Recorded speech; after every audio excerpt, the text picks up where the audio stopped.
John Gilroy here today, the godfather of zero trust, John Kindervag. Hit the music, Manny. Welcome to the Federal Tech Podcast, the podcast that connects you to federal technology leaders. My name is John Gilroy. I will be your moderator in the studio, world famous John Kindervag.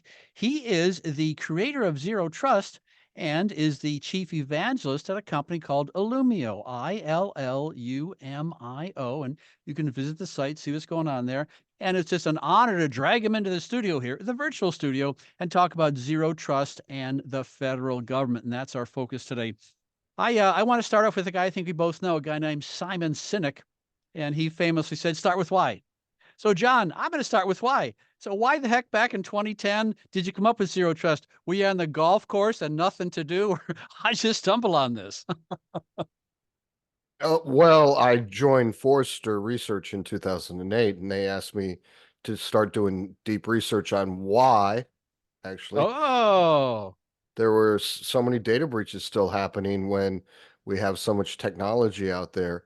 And what I came across through doing this research for 2 years was that there was this thing called the trust model, where you had a trusted network that was the external network that you know where theoretically all the bad guys lived, and there was a hold it. Can I pick that one up again? sure. Okay. We'll get it. Go on the answer. Okay. So in 20 pick up.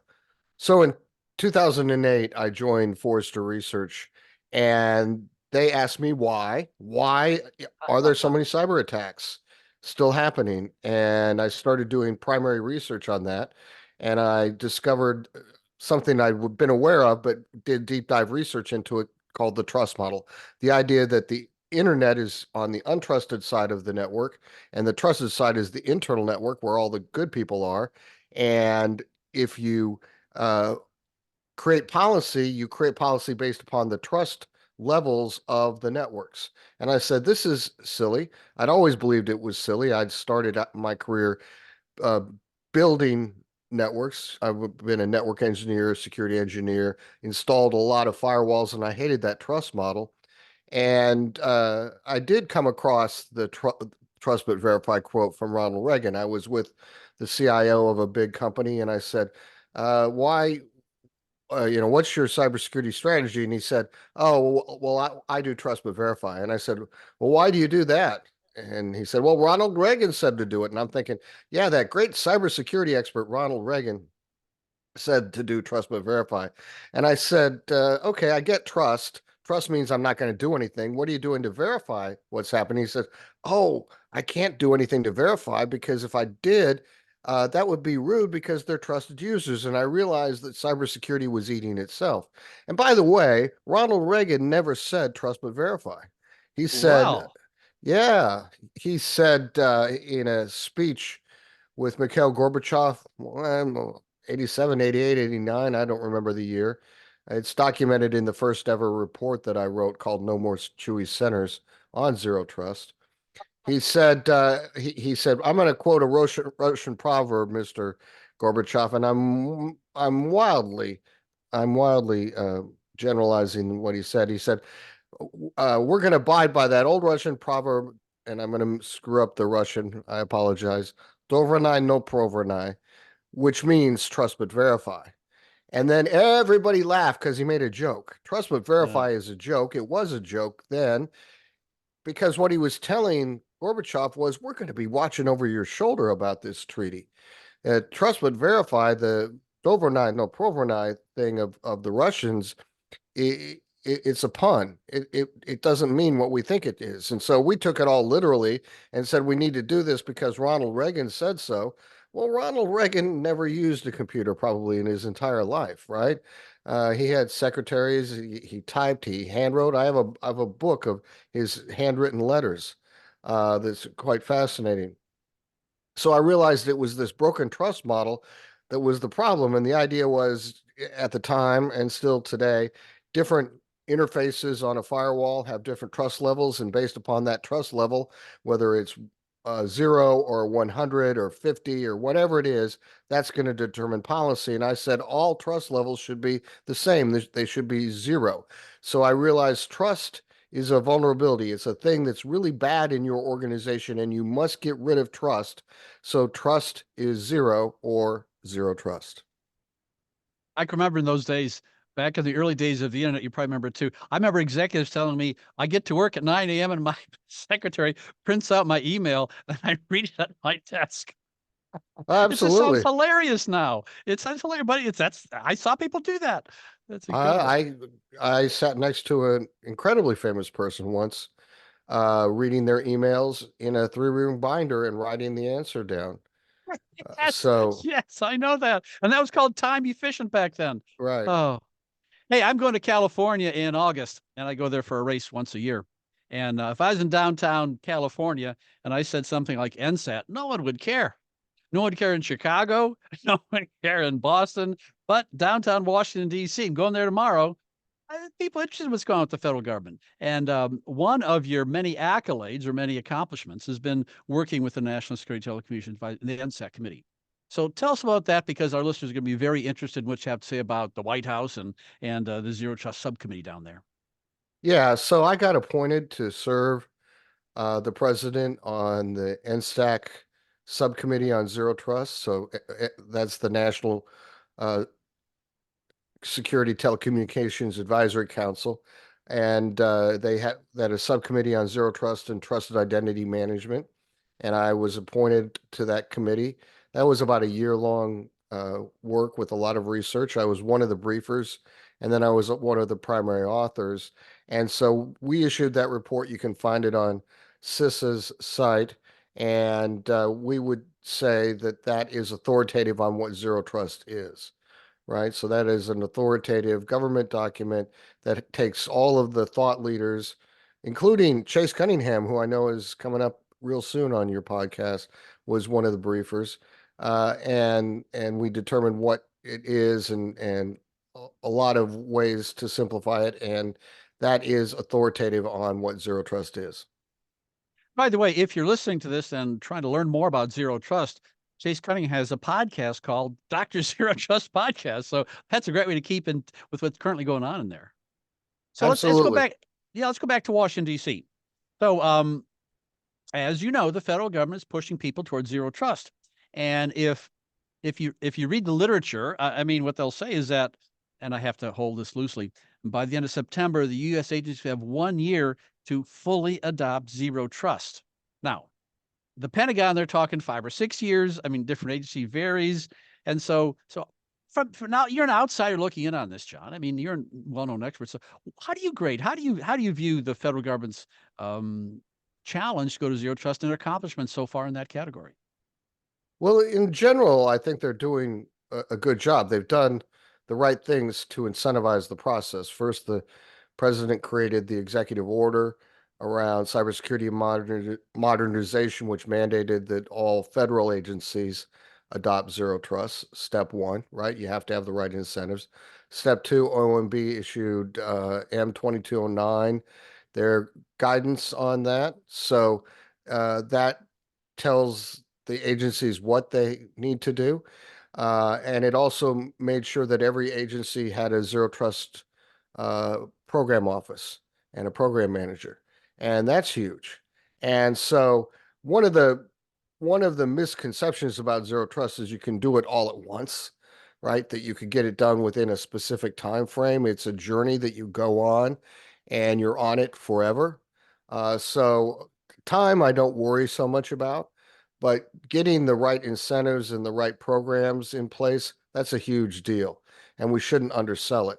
And a lot of the people who comment about zero trust but have never done it, oh, they'll never get that done in that amount of time. Well, of course not, right? But they might get it done for a couple of asset classes that are really important.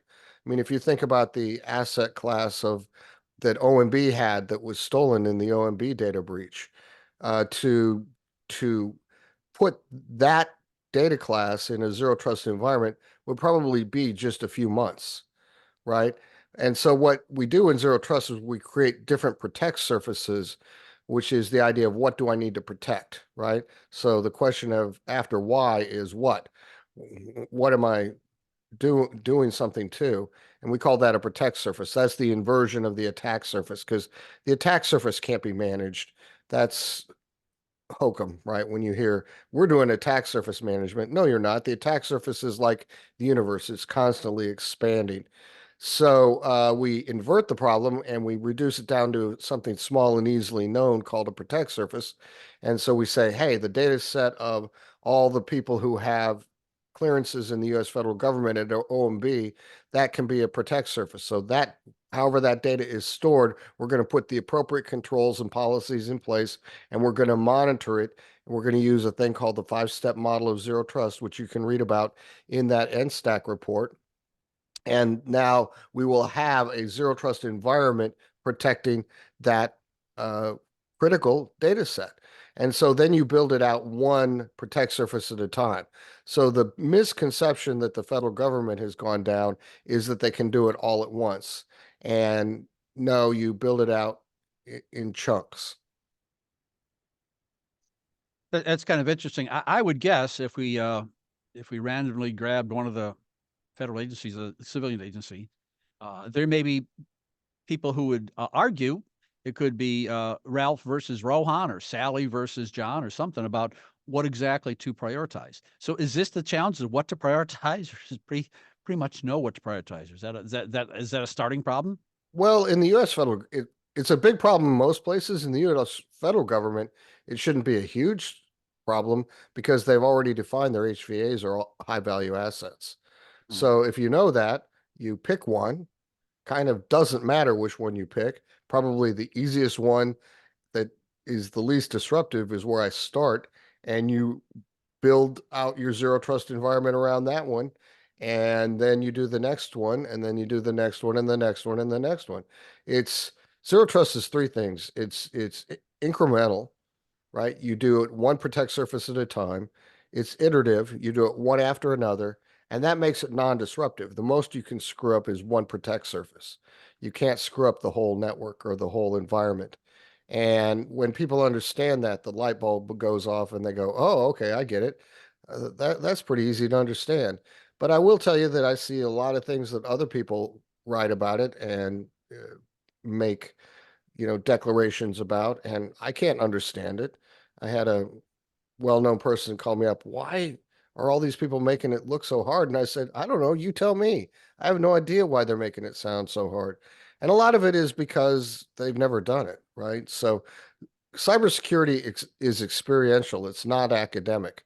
If you have your master's degree in cybersecurity, that is completely meaningless, right? You have to have done it. You have to have been, installing firewalls or IPSs or EDRs or whatever technology you're going to specialize in, and get your hands dirty on the keyboard in order to understand how this whole thing works. And if you don't have experience in it, you can never really fully understand it. If you're listening to this and want to get a real good summary of zero trust architecture, the company Illumio, Illumio, has a little article here called "What is a Zero Trust Architecture? A Complete Guide." It's not going to be as comprehensive as your guide or people from NIST, but I think it's a nice starting point. In fact, a lot of my listeners like to see how they do it in the commercial world and then reflect on that and get basic guidelines on definitions and how to's there. Speaking of other agencies, NIST has some guidelines for zero trust too. Are we at the point where there's too many roosters, not enough chickens? I mean, too many leaders, too many guidelines, or do they all work together, John? Oh boy, that's a hard question to ask. You know, I think the end stack is definitive, but there's other people who want to have a voice. I also work with the Cloud Security Alliance, and I'm really impressed by them. We have we the Cloud Security Alliance have a training program and a certificate of competency that you can get in zero trust, and I've worked very hard on that. So you can absolutely go to the Cloud Security Alliance, their zero trust site, and find a lot of information. And it's from people all over the world, not just US government, not just US at all. So it's a very collaborative effort. I'm proud to be a part of that as well. And so, and then over at Illumio here, we're doing more and more to message it in the correct way so that you don't get as confused as you do from some of the other people who probably have the only they're writing about it for the purpose of selling a product, right? And so they define zero trust based upon what their product can do. And I've never been willing to do that, even though I probably could have made more money had I been willing to compromise my integrity a little bit more. Okay, I'm gonna take off my tell bad jokes podcast host hat and put on my Govy hat, CIO, working with an agency. So I'm downtown working at an agency, all kinds of headaches and problems and concerns and mandates and all kinds of things. And I think what this brings up is leadership. And so how can, a federal leader lead in the area of zero trust? If they're working for ABC agency and they realize they have to make this, how can they move forward? And you mentioned the guy earlier, Chase Cunningham. He has a book coming out called How Not to Lead. You go to Amazon and buy it. But I think if you're charged with making a transition to zero trust, I mean, I think a good place to start is how have people like Chase been in technical situations, and like John Kindervag been in technical situations and managed to make that change? Because I've worked for Lockheed Martin, I work for Exxon. I don't know how those people buy pencils, never let me make it switch to zero trust. So leadership's got to be an important role here, isn't it? Yeah, and zero trust was designed to be strategically resonant to the highest levels of any organization, and then tactically implementable using commercially available technology at whatever state that was in. And those things are purposely decoupled because I knew the strategy wouldn't change, but the technology would. And people confuse strategy and technology all the time. And so what you have to find is a leader or set of leaders who are willing to create the right set of incentives that it will allow people to do the things that they know they need to do. That's super important. One of the things that you see in all these companies is people are afraid to do the right thing, right? Because what if it goes bad? Then they get in trouble. As one friend of mine said, one oopsie negates 1,000 attaboys. And so um, everybody's afraid of making a mistake and they'd rather do nothing. Well, what this data breach? You didn't stop it. Well, you didn't tell me to. Well, but you should know to do that. Well, no, because whenever I try to do something on my own proactively, I get in trouble. So I'm not going to do anything proactively. So we've got a set of perverse incentives across almost all organizations. And you look at any of the big data breaches, Target, for example, there were people there who were saying, unplug the internet, right? Just stop it. I don't know, we'll lose money. Well, you lost more money as a result of the Target breach from the legal and the regulatory side than you made that weekend, right? So we have a lot of people who uh, they won't do anything until something bad has happened, and then they want to go buy insurance retroactively, kind of, Oh, the Yeah. hailstorm hits. Hey, can I get some insurance on my car? Well, what does the insurance company tell you? No, it's too late. You have to buy it first. Yeah. And you need to get in front of all this stuff, not behind it. Yesterday, I was having lunch with a fellow from a company called AWS, and probably high level person, and I thought we were going to talk about data management. It switched to Leo, Geo, and Meo. I mean, these different types of satellite orbits and data coming in from the satellites, and data coming in from sensors, and data coming in from here and there, and the hybrid cloud and the inundation of everything. I mean, what about this drastic change in the last 5 years? It's become a perfect storm of this data coming in, and now people are talking about petabytes and zettabytes. And I mean, this has to. Well, does this limit the adoption of zero trust? I mean, if you're an agency with minimum inputs, all of a sudden you're getting everything coming in from everywhere. Is that one of the challenges to this adoption to zero trust? No, it should accelerate the adoption of zero trust Huh. because with all this data going in, you have to understand that only a small amount of that data needs to hit an individual protect surface. So you exclude everything else and just allow, zero trust is a set of allow rules. If there's a data breach in your organization, it's because you had a policy in place that allowed it. So you were a code participant in that. That's a hard thing to understand, but all bad things happen inside of an allow rule. So we try to make those allow rules as granular and restrictive as possible. And traditionally, especially within the federal government, we've allowed everybody to have access to everything. So if you're on one of those, say the high side network, if you can authenticate to it, you can get access to anything. So that's why we had Snowden, Manning, and Texaria, right? Sounds like a 60s rock group, doesn't it? And yeah, well, none of those people should have had access to any of the data they stole. It was just they were authenticated to be on that network. So, hey, let me look around and see what's here, right? Yeah, I think the story about this guy Teixeira up in Boston is going to have be a good, interesting story. I think he was maybe naive. I mean, I'm thinking about him going, why would you brag to your buddies about something like this? This seems like maybe he's more malicious than it sounded, but it sounded like just stupidity of the highest level. Yeah, yeah. It sounds like, uh, well, naivete, I think, is look at what I have access to. See, in a lot of things, there's a thing about affirmations as well. Oh, I'm important because I have access to this data. Look here, I'll prove it to you. You think I don't have access to this data? Let me prove it to you. I'm going to show you this here on our Discord channel. Uh, that would be my guess, but I don't have any clue. I just know that that happens a lot in hacking where people want to show off their hacking skills and then they show them off, and the person they're showing them off to works for the FBI or the Secret Service or the military, and they're not as impressed as all their buddies were. Yeah, I know that happens. Okay, I put on my Govy hat. Now I'm going to take off your expert hat, put on a Govy hat on you. And we're going to get you a job over at Interior or pick an agency. Oh, I So, just retired. Sorry, I can't oh, do that. sorry, we just got you a job at the as a Govy.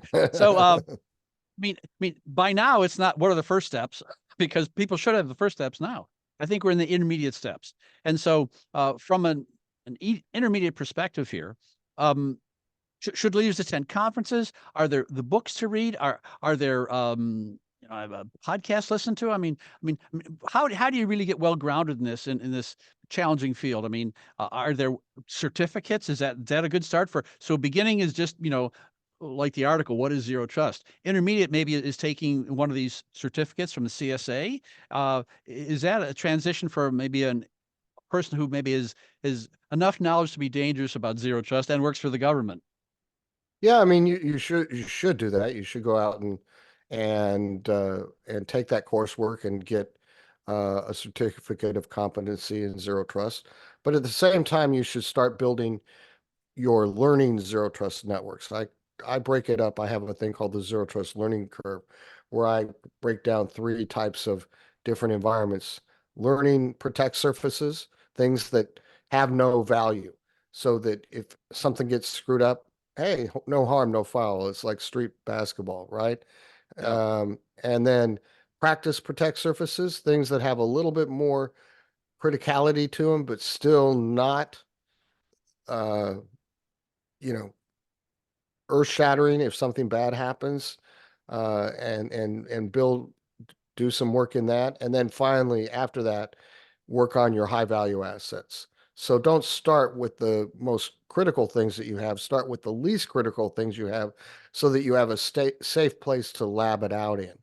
Um, do some POCs with different vendors on those learning protect surfaces so that you can see which things could work in your environment and how they integrate with other aspects.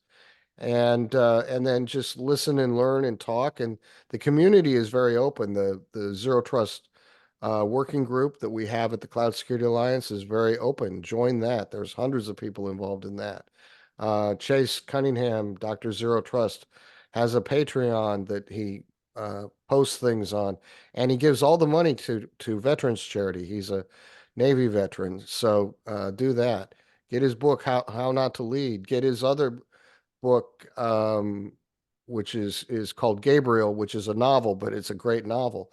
Read Project Zero Trust from George Finney, the CISO of SMU. That's a book that started on my couch. I'm a character in that book, and it's a novel about how you build zero trust environments. There's just a ton of resources, and I find that the different people in the community are very willing to help each other out. And so that's the fun part about it. And so go ahead and start becoming part of the community, the larger zero trust community. That will be the best thing that you could do because, everybody's trying to help everybody else on this journey. Yeah. Well, here it is in January. We're looking at snow here in Washington, D.C. I have a proposal for some landscaping in my backyard, and probably March, April. They're going to come in. They're going to do this and that, put in some bushes here. I got a pond, fix that, and they'll be done by the end of the day. I like that. I like, I have a checklist, do this, next checklist, get car inspected, next checklist. And then at night we have dinner, we talk, what'd you do? Okay. But this isn't zero trust. Zero trust is, and the landscapers will be back next week. And because it's continuously changing, it's like, no, and I think humans have this checklist thing. And oh, yeah, I want to do this, and this is how it gets done. But this is almost like maybe getting ready for the Boston Marathon. You don't run one day and 6 months later you're doing the marathon. It's almost a continuous thing, isn't it? It's like continuous authentication, continuous testing, continuous. But I want it easy. I want a checkbox, John. Give me a checkbox. I want it installed by Friday at 5 p.m. Well, you start by, breathing X times a minute and make Yeah, sure your heart beats X times a minute yeah, and then move and, on. go to bed at this time of night and get up at this time in the morning. It's about life. If you think about your data and assets that you need to protect as a more organic type of thing that always has to be protected and always has to be updated. What was that little thing, the Nomaguchi or whatever? Do you remember that little game that they had where you had to feed your little toy? My kids Yeah. had those, but so long ago. But it was this, and if you didn't feed it, it would die. It was a little game. I mean, yeah, There. you have to feed it. If having a checkbox mentality is important in crises, right? When your plane loses two engines over the Hudson River, going through a checkbox is very valuable in order to Yeah. get there.